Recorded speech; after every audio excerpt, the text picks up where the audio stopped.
ತುಂಬ ದಿನ ಆಗಿತ್ತು ಚಿಕನ್ ತಿನ್ನಬೇಕು ಅಂತ ಅನ್ನಿಸ್ತಿತ್ತು. ಹಾಗಾಗಿ ನಾನು ನಮ್ಮ ಯಜಮಾನ್ರು ಕರ್ಕೊಂಡು KFCಗೆ ಹೋದೆ. KFCನಲ್ಲಿ ಬುಧವಾರ ಆಗಿದ್ದ ಕಾರಣ ತುಂಬ ರಶ್ ಇತ್ತು. ಇವತ್ತು ಒಳ್ಳೆ ಆಫರ್ ಇತ್ತು, ಚೆನ್ನಾಗಿ ಬ್ಯಾಟಿಂಗ್ ಮಾಡೋಣ ಅಂತ ಆರ್ಡರ್ ಮಾಡ್ಕೊಂಡ್ವಿ. ಆರ್ಡರ್ ಆದಮೇಲೆ ಒಂದು 10-15 ನಿಮಿಷ ಕಾಯಿರಿ ಅಂತ ಹೇಳಿದ್ರು.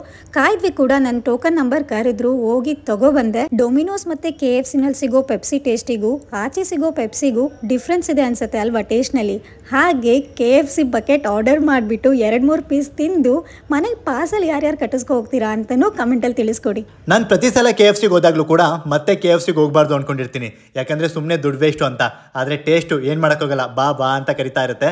ಮತ್ತು ಬುಧವಾರ ಆಫರ್ ಕೂಡ ಇರುತ್ತೆ, ಹಾಗಾಗಿ ಹೋಗಿದ್ದು. ತಿಂದಿದ್ದೆ 3 ಪೀಸು, ಹೊಟ್ಟೆ ತುಂಬೋಯ್ತು. ನನ್ನ ಹುಡುಗಿಗೆ ಹೇಳ್ದೆ ಹೋಗಿ ಪಾರ್ಸಲ್ ಮಾಡಿಸು ಅಂತ.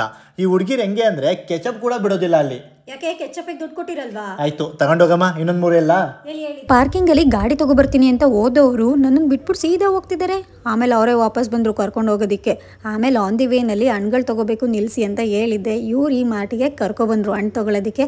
ತೊಗೊಂಡ್ವು ಸ್ವಲ್ಪ ಹಣ್ಣು, ಸ್ವಲ್ಪ ದುಬಾರಿ ಅಂತ ಅನ್ನಿಸ್ತು ನನಗೆ. ಆಗರ್ಭ ಸಿರಿವಂತನಾದರೇನು, ಮನಸ್ಸಿಗೆ ಶಾಂತಿ ನೆಮ್ಮದಿ ಇಲ್ಲದಿದ್ದರೆ, ಯಾವ ಅಧಿಕಾರ ಗದ್ದುಗೆ ಏರಿದರೇನು, ಯೋಗ್ಯತೆ ಅರ್ಹತೆ ಇಲ್ಲದಿದ್ದರೆ, ಎಷ್ಟೇ ಪ್ರಖ್ಯಾತಿ ಪಡೆದರೇನು, ಸರಳ ವ್ಯಕ್ತಿತ್ವವನ್ನು ಹೊಂದಿಲ್ಲದಿದ್ದರೆ, ಎಷ್ಟೇ ದೊಡ್ಡ ಮಟ್ಟಕ್ಕೆ ತಲುಪಿದರೇನು, ತಂದೆ ತಾಯಿ ಗುರುಗಳಿಗೆ ತಲೆ ಬಾಗದಿದ್ದರೆ.